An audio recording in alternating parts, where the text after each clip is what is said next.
Sir sir sir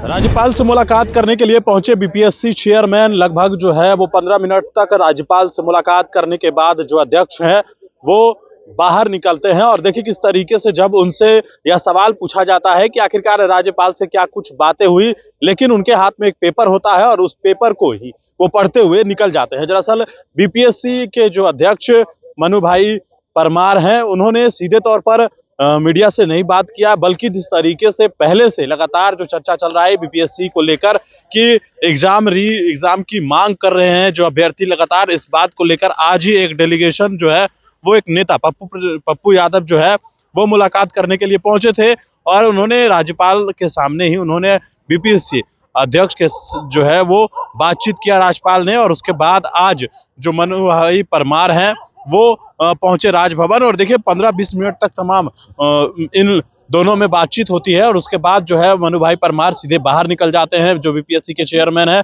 और जब उनसे यह सवाल पूछा जाता है कि आखिरकार राजभवन पहुंचे, क्या कुछ बातें हुई, हालांकि मनु भाई परमार किसी प्रकार का कोई जवाब देते हुए, यानी कि जो अध्यक्ष है वो जवाब देते हुए नहीं नजर आते हैं। साफ तौर पर उनकी जो गाड़ी है वो सीधे आगे बढ़ जाती है। लेकिन ये सवाल तो है कि लगातार जो अभ्यर्थी इस बात की मांग कर रहे हैं कि आखिरकार जो एक सेंटर पर जो बापू परीक्षा परिसर में जहां परीक्षा रद्द किया गया, तो क्या कदाचार मुक्त परीक्षा नहीं करवा पाई जो बीपीएससी है, लिहाजा उस सेंटर को जो है वो दोबारा से परीक्षा लेने की बात कही गई। लेकिन अभ्यर्थियों की ये मांग है कि जितने जगहों पर परीक्षा ली गई है तो उन तमाम जगहों पर फिर से री एग्जाम करवाया जाए, क्योंकि नॉर्मलाइजेशन का जो मुद्दा है, अगर जिस प्रकार से तमाम जगहों पर एग्जाम हुआ है और जिस क्वेश्चन सेट से एग्जाम हुआ है, तो अगर वो क्वेश्चन सेट से तो दोबारा एग्जाम होगा नहीं, लेकिन फिर से अगर बदल कर जो क्वेश्चन सेट अगर दिया जाएगा तो नॉर्मलाइजेशन जो है वो अपने आप ऑटोमेटिक लागू हो जाएगा। तो ये बड़ा जो बात है, ये बड़ी सवाल पहले से लगातार चल रही थी अभ्यर्थियों के मन में और नॉर्मलाइजेशन को लेकर पहले भी खूब हंगामा हो चुका है। पहले भी अभ्यर्थी जो है वो इस बात को लेकर हंगामा कर रहे थे। उसके 2 दिन पहले जो है एग्जाम के ठीक 2 दिन पहले बीपीएससी की तरफ से एक लेटर आता है और कहा जाता है कि जो कोचिंग संस्थान है उसके द्वारा इस तरह की का भ्रम फैलाया गया, ऐसी कोई बात नहीं है। लेकिन उसके बाद जब एग्जाम होता है और एग्जाम सेंटर पर जिस तरीके से परीक्षा में वहां पर कदाचार मुक्त परीक्षा नहीं हो पाती है, खूब बवाल होता है। पटना के डीएम पहुंचते हैं वहां पर, एक अभ्यर्थी को डीएम थप्पड़ भी लगा देते हैं और उसके बाद वहां पर जो क्वेश्चन पेपर का सेट है वो एक बार में खुल भी जाता है। तो ये तमाम तरह की चीजें जो है वो सामने आई और उसके बाद अब लगातार अभ्यर्थी ये मांग कर रहे हैं। इसमें कई राजनीतिक पार्टियां जो है वो सामने आ गई है।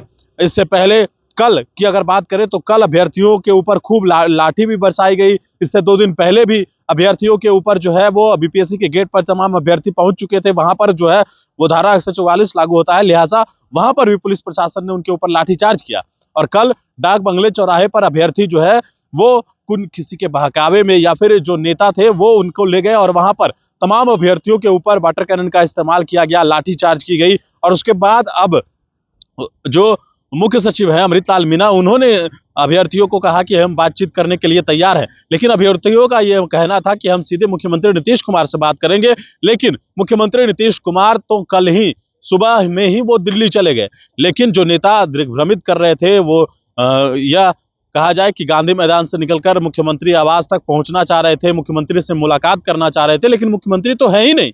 मुख्यमंत्री कल ही सुबह जो है वो दिल्ली चले गए, ये बड़ी बात है। और आज अब पहले सुबह राजभवन पहुंचते हैं अध्यक्ष और जब इस मुद्दे पर बातचीत होती है 15-20 मिनट तक, लेकिन उसके बावजूद भी कोई जवाब अध्यक्ष के द्वारा नहीं दिया जाता है। लेकिन सबसे बड़ा सवाल है कि आखिरकार अभ्यर्थियों का होगा क्या, ये बड़ा सवाल जरूर उठ रहा है।